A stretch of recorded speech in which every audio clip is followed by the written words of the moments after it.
Oke, welcome back teman-teman di Digicast dari Peduli Digital. Kali ini kita bakal ngebahas tentang product management teman-teman. Tapi sebelumnya kenalin dulu ya, mungkin ada yang belum kenal sama aku nih gitu. Aku Desti, aku part of Peduli Digital. Dan kebetulan kalau misalnya sehari-hari aku work as a tech recruiter di salah satu startup yang ada di Jakarta. Dan kali ini karena kayak tadi aku bilang ya, kita bakal bahas tentang product management. Dan aku nggak sendirian, karena aku bakal invite teman aku yang keren banget nih. Jadi sebenarnya ini teman aku di company aku yang sebelumnya. Namanya Mas Rahandi Michael. Dan Rahandi Michael ini memang sekarang lagi jadi senior product manager dan founding timnya di Buku Warung gitu. Pasti teman-teman pernah dengar ya kata-kata Buku Warung di mungkin di iklan Instagram atau TikTok kayak gitu-gitu. Oke, langsung aja kita langsung sapa dulu ya Mas Rohendinya. Mas Rohendi boleh kenalan dulu sambil kenalan profilnya dulu kayak gitu. Silakan. Halo semua, halo teman-teman Peduli Digital. Thank you Mbak Desti buat perkenalannya yang luar biasa. Salam kenal, gua Rohendi Michael. Seperti yang udah disampaikan sama Mbak Desti, gua sekarang kerja di Bukwarung as a senior product managers. Mungkin teman-teman ada yang belum tahu apa itu Bukwarung. Singkatnya, Bukwarung itu adalah aplikasi untuk pencatatan keuangan usaha di mana kita berbasis kita memberikan servis kita secara gratis dan kita sangat terbuka untuk digunakan oleh seluruh UMKM di Indonesia gitu. Untuk cakupannya sendiri saat ini gua berfokus di produk payment digital, di core payment dan financial services product. Mungkin itu perkenalan singkat dari gua. More or less kita bisa ngobrol-ngobrol lebih lanjut di podcast ini. Thank you. Oke, thank you Mas Hendy perkenalannya ya. Oke, nah BTW tadi kan sekarang lagi di Tuku Warung, tapi pasti sebelum-sebelumnya pasti ada experience juga dong ya di beberapa tempat dan sampai bisa sampai di titik ini kayak gitu. Nah, boleh dijelasin dikit nggak sih tentang journey-nya to BPM kayak gimana awal-awal Mas Hendy? Oke. Long story short, intinya jadi pas awal gua masuk kerja, ini nih kalau abis lulus kuliah ya, itu Mhm. gua sempat ada pengalaman magang sebagai digital marketing team, handle SEM di Traveloka. Itu bener-bener beda banget sama pengalaman kerja gua, sorry maksudnya pengalaman studi, which is di teknik fisika ITB gitu. Dan di situ akhirnya gue coba catch up, gue coba belajar, tapi di situ gue masih berusaha untuk mencari pekerjaan yang relate sama teknik fisika. Singkat cerita, gue belum dapet dan akhirnya di tahun 2016 itu karir pertama gue akhirnya masuk ke IT lagi. Gue memulai di bidang customer support atau customer service mungkin. Di situ gue perlu standby 24 jam 7 hari, lalu perlahan merangkak di bagian project associate, lalu jadi junior project manager, sampai akhirnya kita ketemu di Paper ID as a product manager for pertama kali, dan sekarang ada di Bukwarung gitu. Di Bukwarung pun juga nggak langsung jadi senior PM. Awalnya jadi product manager, baru setahun kemudian alhamdulillah dipromot untuk jadi senior PM. Gitu sih kira-kira. Jadi basically ada pengalaman customer support, ada project management, dan produk itu sendiri. Oke. Nah, mungkin boleh dijelasin nggak sih Mas Hen, kenapa sih interest di product management field kayak gitu? What the reason-nya? Oke, fun fact-nya ya, sebenarnya gue punya dua alasan yang mau gue highlight. Alasan yang paling pertama, which is yang menjadi driver terbesar pada saat itu, mungkin around 2016 atau 2017 gue mengagumi seseorang gitu. Dan gue tahu dia eh, udah lebih dulu bekerja di bidang product management, which is at the time dia kalau nggak salah associate product managers atau junior PM lah. Dan pada saat itu gue masih menjadi orang project dan kita ngobrol-ngobrol-ngobrol, saking interestnya gue sama dia, gue bingung ya. I mean, is it like just ya ketertarikan atau gimana, tapi gue sampai kepingin untuk tahu lebih dalam tentang apa yang dikerjakan, which is si product management itu sendiri. Untungnya setelah gue coba gali-gali lebih dalam tentang product management, gue dapetin banyak hal gitu. Gue dapetin, oh ternyata ini loh yang dibutuhkan dalam menjadi seorang product managers. Ya intinya gue coba belajar untuk beneran menyukai lah dan emang dapetin passion di situ gitu sih. Ya mungkin lebih detail gue bisa jelasin juga tentang apa sih kira-kira requirement as a PM gitu sih. Mungkin sementara itu dulu Mbak. Oke, interesting. Jadi awal-awal, alasannya tuh karena ini ya, reason-nya karena mengagumi seseorang gitu kan ya, yang dia berkecimpung di produk. Tapi, I'm a bit wondering gitu, kemarin-kemarin kan, tadi ada Mas tuh, bilang kalau misal, oh iya background-nya di project manager kayak gitu dan sekarang di product manager gitu. Sebenarnya basically bedanya dari si project dan product manager ini apa sih? Ada beda atau enggak sih, Mas? Oke, yang paling basic banget, produk sama project managers itu tidaklah sama gitu. Tapi mungkin akan bersinggungan. Seorang product managers akan terbantu jika mereka punya pengalaman project management. But it doesn't mean ya kita akan menjadi a good product managers jika kita sudah punya pengalaman project management. Karena menjadi product manager kita harus mikirin, contohnya ya, mikirin solusi gitu. Kita harus mempertimbangkan solusi, menganalisis solusi yang akan kita berikan, eh, mencari tahu apa sih problems-problems yang dimiliki oleh segmen customer kita, segmen pengguna kita, dan yang lebih mencoloknya adalah kalau kita bicara customer as a project, biasanya mereka sudah punya klien tertentu. Satu klien dan klien tersebut sudah punya requirement. Nah, bedanya kalau di produk, semua pengguna, contohnya misal buku warung. Buku warung bisa diakses oleh seluruh warga negara Indonesia selama mereka menggunakan Android eh, mobile phone. Jadi, semua pengguna adalah customer kita dan tinggal gimana pinter-pinternya PM itu untuk ngelakuin prioritas. Mana sih yang harus dikerjakan? Dan kalau di project, ya since customer-nya adalah misal satu bisnis atau satu korporasi, jadi biasanya requirement datang dari mereka. Dan another thing yang cukup mencolok, project management biasanya lebih banyak di timeline management. Jadi how to make sure suatu project itu bisa berjalan mulai dari planning sampai implementasi, terutama lebih ke implementasi, sementara produk banyak hal yang harus dipertimbangkan gitu. Dan mungkin nggak ada yang lebih baik, nggak ada yang lebih buruk, dua-duanya sama-sama punya spesialisasinya lah gitu. Oke, cool cool. Oke, thank you. Berarti tadi kan udah dijelasin ya bedanya dari project manager sama product manager gitu. Nah, dari prosesnya Mas switching, field ya dari project ke produk pasti kan ada suatu proses ya. I mean kayak ada sesuatu yang mungkin disiapin atau dari internalnya Mas harus di-building nih untuk bisa, ready as a product manager gitu. Nah, gimana sih transisinya kemarin dari project ke produk nih, Mas? Oke, yang paling pertama yang gue lakukan pada saat itu adalah gue cari tahu atau ya mungkin this is a common common things lah ya buat setiap calon-calon profesional pekerja gitu.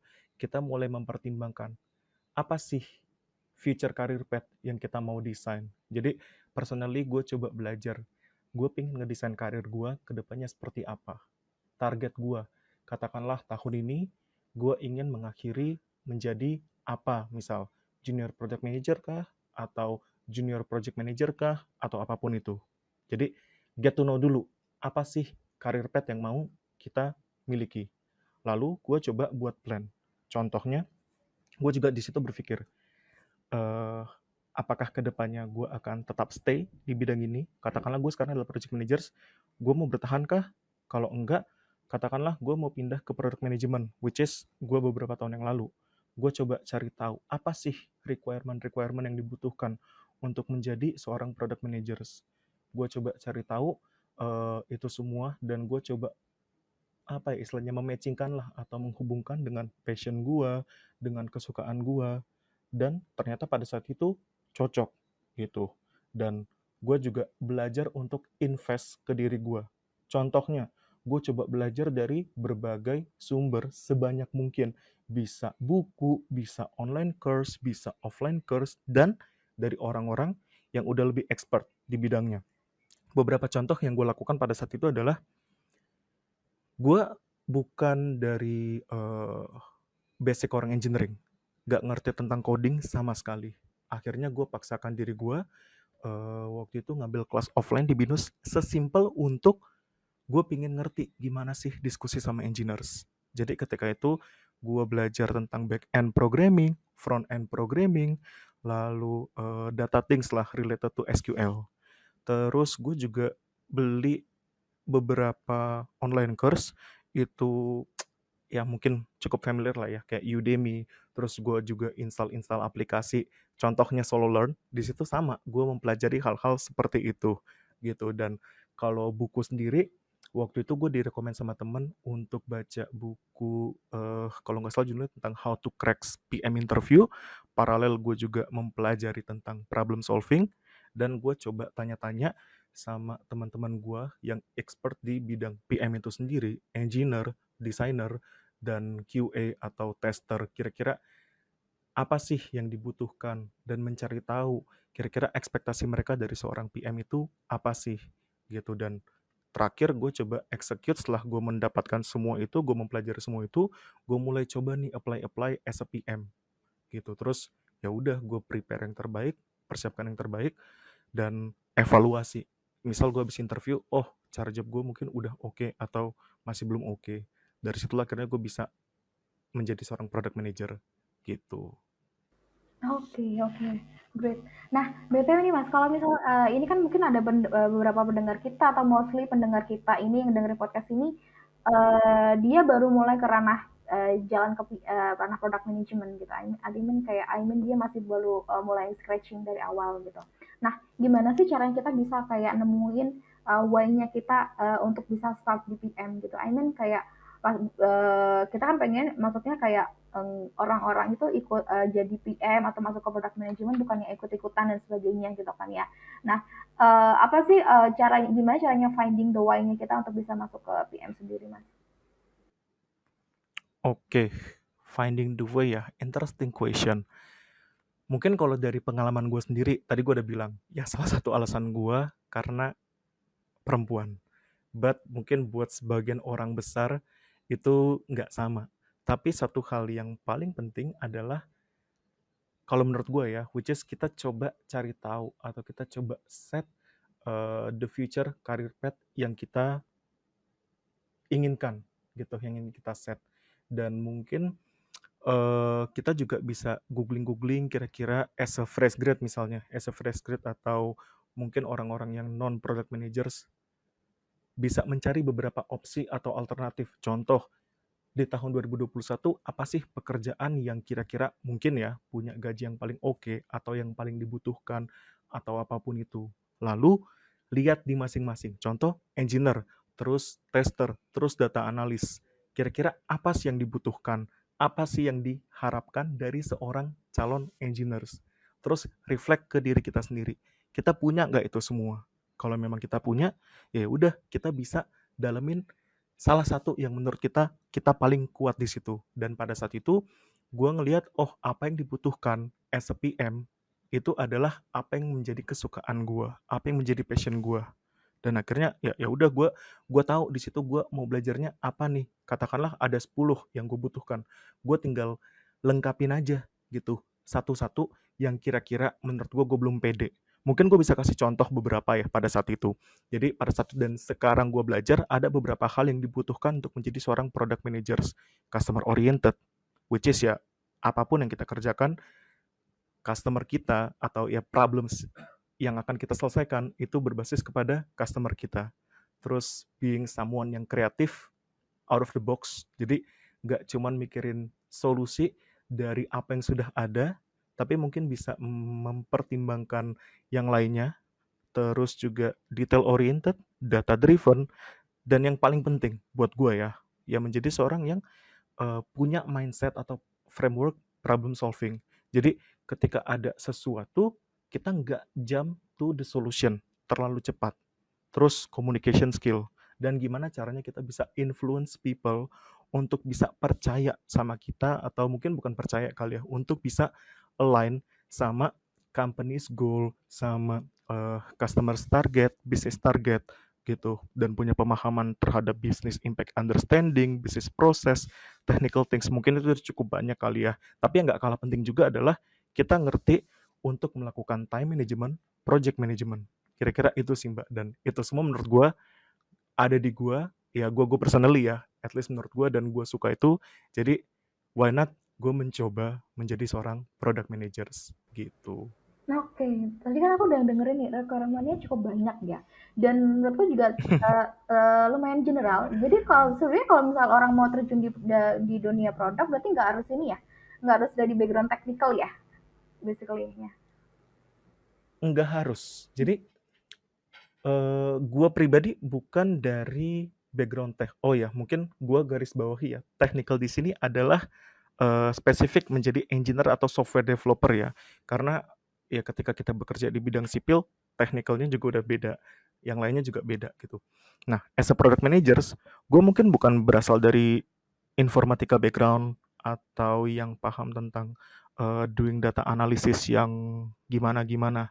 Tapi satu hal, kita belajar tentang basic pemrograman minimal banget gitu, dan itu akan membantu kita kayak gitu. Atau mungkin desain, mungkin kita nggak bisa benar-benar membuat desain yang bagus, atau mentok-mentok kita cuma bisa bikin wireframe, tapi dengan basic itu kita jadi punya sense ketika kita discuss dengan engineer kita, ketika kita discuss dengan desainer kita. Mungkin gue kasih satu contoh juga. Pernah satu waktu gue kan kerja di bidang payment ya, payment product. Lalu tiba-tiba salah satu stakeholders itu mungkin ada request sesuatu, dan request itu butuh diselesaikan dalam waktu yang cukup cepat. Nah, bayangin kalau mereka butuh waktu cepat dan gue as a PM, gue harus nunggu jawaban dari engineers. Gue nggak bisa menyelesaikan masalah itu, nggak bisa mengkomunikasikan dengan stakeholder secara langsung, ya akan butuh waktu untuk komunikasinya lebih banyak gitu. Dari situ gue bisa mikirin, oke, kalau seandainya mereka mintanya katakanlah besok, gue bisa jawab itu nggak mungkin. Karena gue punya bayangan, oke, untuk mengerjakan ini minimal butuh effort bikin A, bikin B, bikin C. Atau desain A, desain B, desain C. Gitu, kira-kira itu sih. Jadi nggak harus bisa ngoding, nggak harus bisa desain, tapi punya sense of itu semua. Dan itu akan memudahkan kita dalam berkomunikasi dan mendapatkan kepercayaan. Oke, nah, oke, menarik menarik. Nah, tadi kan ini terakhir kita ngobrolin tentang ini ya, skill atau requirement-nya dari product manager kayak gitu. Nah, dari itu semua kayak gitu, gimana sih cara yang kita, atau mungkin dari pengalaman pribadinya lo aja kali ya, I mean kayak pengalaman lo gimana sih caranya, how you building the PM skills yang selama ini lo udah punya kayak gitu. Oke, how to build ya. Mungkin satu hal yang menurut gue yang mau gue garis bawahin di sini ya, selain technical knowledge as a PM itu sendiri, which is problem solving dan data analysis. Gue ngelihat dan gue dengan sangat sadar ketika gue masuk pertama kali menjadi seorang product manager, gue gak pernah yang namanya ngelakuin data analysis. Ketika gue di project, gue ada ngehandle bugs, ada ngehandle issues. Tapi semakin banyak row yang kita punya, berarti kualitas project kita semakin gak bagus. Sementara ketika gue pindah menjadi product managers, justru untuk satu fitur aja, raw data yang kita punya itu bisa puluhan bahkan ratusan ribu, tergantung intensitas penggunaan dan lain-lainnya lah ya. Nah, di situ gue belajar gimana caranya gue bisa mendapatkan insight dari data itu. Dan akhirnya gue coba tanya-tanya sama teman-teman misalnya dari data analis gitu. Itu salah satunya. Atau yang lain tentang problem solving. Jadi gue ambil contoh misal gini. Katakanlah kita discuss. Terus habis itu misal gue bilang gini, gimana sih cara untuk meningkatkan eee, pengguna gitu. Misalnya sekarang pengguna dari aplikasi A itu 50.000, terus mau ditingkatkan menjadi 100.000 gitu. Kita cari tahu gitu. As a PM kita nggak cuman langsung mikirin jembreng ke solusi. Oh gini aja, gini aja, gini aja, gini aja gitu. Bayangkan misal nih, gua nggak pernah ngasih tahu sama sekali starting point-nya, which is 50.000 itu. Terus kita cuma dikasih angka 100.000. Kita terlalu berfokus untuk mencapai 100.000. Katakanlah ternyata starting point-nya adalah 80.000. Pasti effort yang dibutuhkan beda sama starting point 40.000 gitu. Terus contoh lainnya, apa sih masalah yang terjadi? Di mana sih gap terbesar? Atau growth rate itu seperti apa? Dari situ kita bisa dapat sense-nya. Kira-kira mungkin nggak sih dari 40.000 jadi 100.000? Mungkin nggak sih dari 60.000 jadi 100.000? Kira-kira itu sih Mbak. Oke, thank you, cukup lengkap juga ya. Nah, BTW ini Mas Hendro kan, juga, as a recruiter dan kayak gue juga nge-hiring, product manager gitu, dan salah satu mungkin yang, sering gue highlight dari requirement-nya product manager adalah dia bisa nge-structurize, pemikirannya dia gitu, cara berpikirnya dia gitu. Dan menurut menurut gue itu kayak susah gitu kan ya. Nah, dari pengalaman lo sendiri nih, gimana sih lo caranya bisa apa ya, ngeasah structurize thinking framework lo as a PM kayak gitu? Oke, mungkin ini bakalan relate banget ketika gue present PRD ya, atau Product Requirement Definition, detail ke engineers. Jadi yang paling penting itu adalah kita berangkat dari kenapa, tanya kenapa gitu. Jadi katakanlah kita fokusnya ke improvement ya. Kita jelasin ke engineers misalnya atau ke siapapun lah stakeholders kita. Kenapa sih kita ngelakuin ini? Kita kasih introduce like we are going to do something because of bla bla bla bla bla. And then ya kita ya di situ menjelaskan what are the problems that we are going to solve and then what will be the impact after we implement these solutions gitu. Mungkin bisa satu solusi, dua solusi, kita tahu the impact-nya dan kenapa kita harus memprioritaskan ini daripada yang lainnya gitu. Dan tentunya ketika kita melakukan itu as a PM juga udah punya bayangan, bukan bayangan kali ya, udah bisa membuat hipotesis. Contoh misal, oke ada problem A, terus gue bisa menentukan membuat hipotesis dari solusi yang akan kita kerjakan. Lalu nanti kita akan ngetes gitu setelah solusi ini dirilis, kita akan ngetes hipotesis kita benar atau enggak. Itu mulai dari why-nya. Lalu make sure ketika kita ngejelasin ke semuanya, kita ngedefine scope-nya itu apa. Kita bicara limitasi gitu. Enggak selalu kita membuat solusi itu benar-benar yang wow banget gitu. Yang penting basic problems, the most important problems itu bisa kita selesaikan. That's why kita butuh ngedefine scope-nya. Dan kita menjelaskan flow-nya nanti akan seperti apa secara sistematis gitu. Ya, intinya adalah make sure kita menjelaskan secara sistematis dan yang nggak kalah penting, eh, apa ya gue bilangnya gini, put yourself in the position of your stakeholders. Contoh, ketika kita menjelaskan ke orang technical, ke engineer, mereka mungkin udah katam sama cara mengerjakan. Tapi mungkin mereka bingung, kenapa gue harus ngelakuin ini? Atau mungkin mereka punya kesenangan, kenapa nggak ngerjain yang lain dulu yang gue lebih paham? Gitu. Jadi ya kita tahu apa yang harus kita lakukan. Jelasin kenapa. Atau kita discuss sama orang customer support. Mungkin customer support nggak terlalu tahu menau atau nggak banyak tahu tentang technical implementation. Jadi kita tahu ketika kita menjelaskan, kita memposisikan diri. Oh, hal-hal yang teknis itu perlu kita simplify. Kira-kira gitu sih Mbak Des. Oke, cool. Cool. Nah, berarti ini Mas kalau kita ngomongin tentang product manager, pasti kan nggak jauh-jauh namanya sama istilahnya tuh product management life cycle kan, PDLC. Yap. Nah, boleh tahu nggak sih PDLC itu kayak gimana? Apa itu PDLC itu apa? Dan implementasinya ketika mungkin di company yang sekarang aja ya, di buku warung tuh kayak gimana PDLC-nya? Oke, mungkin pertama-tama gue mau coba nge-breakdown dulu ya. Jadi ada dua kemungkinan. Apakah itu fitur baru atau mungkin bug fixing, perbaikan-perbaikan isu, atau mungkin improvement.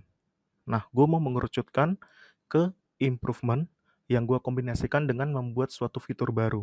Nah, tapi kita ada istilahnya nih di produk, MVP, minimum viable product. Jadi yang paling-paling minimal banget itu kita bikin ya at least fungsional, semua yang kita butuhkan ada di situ dan menjawab kebutuhan secara desain dan secara experience orang bisa paham gitu. Cuman mungkin ya mungkin nggak secantik itu dulu gitu di awal. Tapi minimal dari 10 requirement yang dibutuhkan, 10 problems yang memang top 10 itu kita bereskan gitu.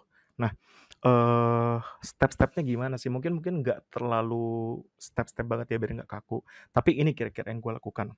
Again, pertama, gue akan ngedefine scope dari problems yang mau gue solve atau yang mau kita solve.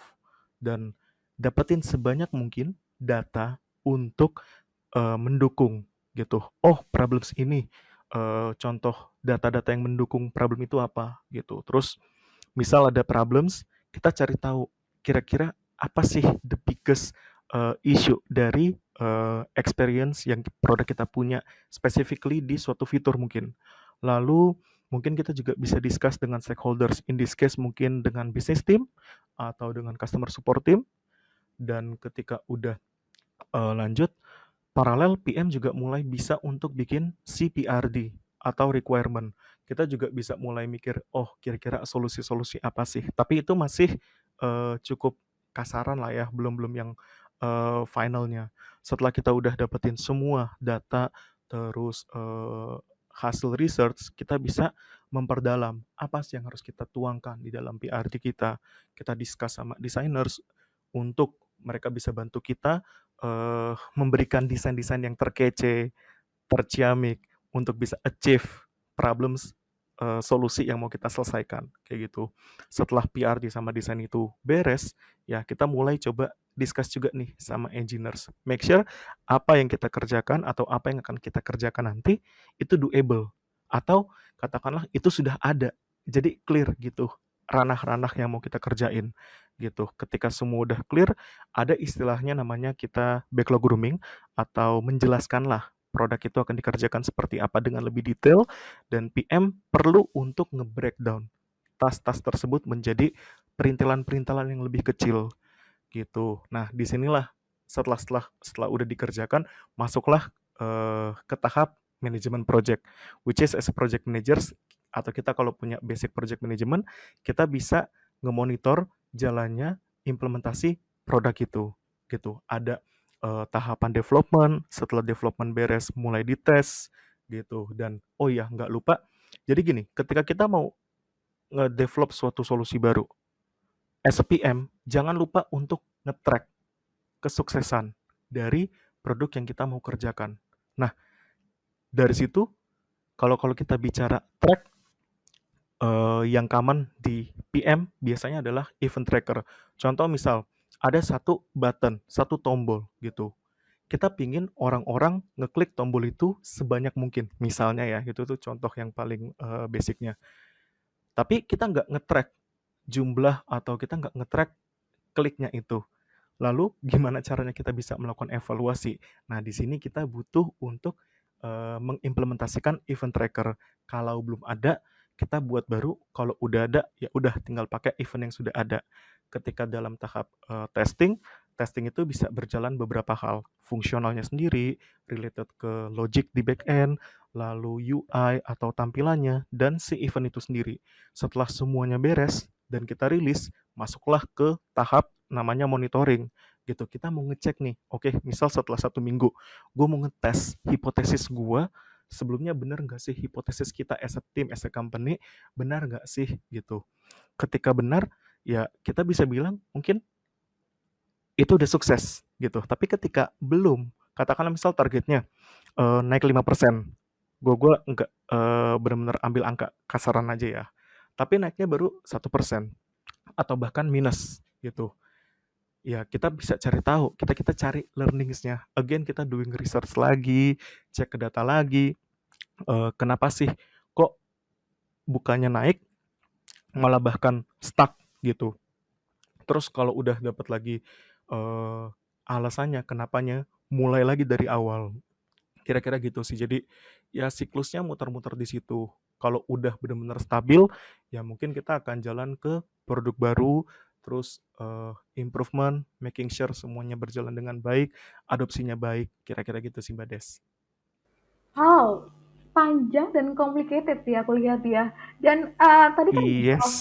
prosesnya banyak ya. Pasti itu kayak ini nggak sih kayak melibatkan lo diskusi atau interaksi sama banyak division juga nggak sih? Nah itu apa divisi apa aja sih kalau boleh dirangkumin kayak lo tuh terlibatnya sama siapa aja as a PM gitu? Oke, mungkin agak banyak ya, tapi gue coba jelasin dalam 2 hal. Kita ada squad sama ada multidisiplin. Kalau squad gue ada di squad, payment product dan financial services.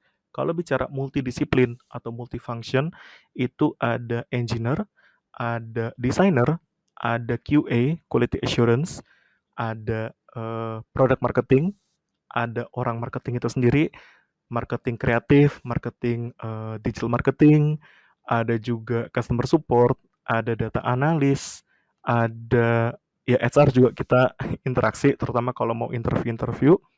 Terus apa lagi ya? Kira-kira itu sih. Mungkin mungkin ada yang gue lupa tapi ya kira-kira kayak gitu, Mbak. Oke, sip-sip banyak ya. Nah, BTW nih Mas gitu, eee, ada nggak sih suatu mungkin kayak common mistake gitu kalau pas, yang biasa PM-PM baru, misal kayak orang yang baru terjun di dunia product management gitu kan ya, pasti mereka juga bakal punya mengalami suatu masalah kayak gitu atau ingin kayak kesalahan gitu yang pernah mereka lakukan. Biasanya common mistake yang pernah dilakuin sama new product managers gitu selama ini ada nggak sih apa aja kayak gitu?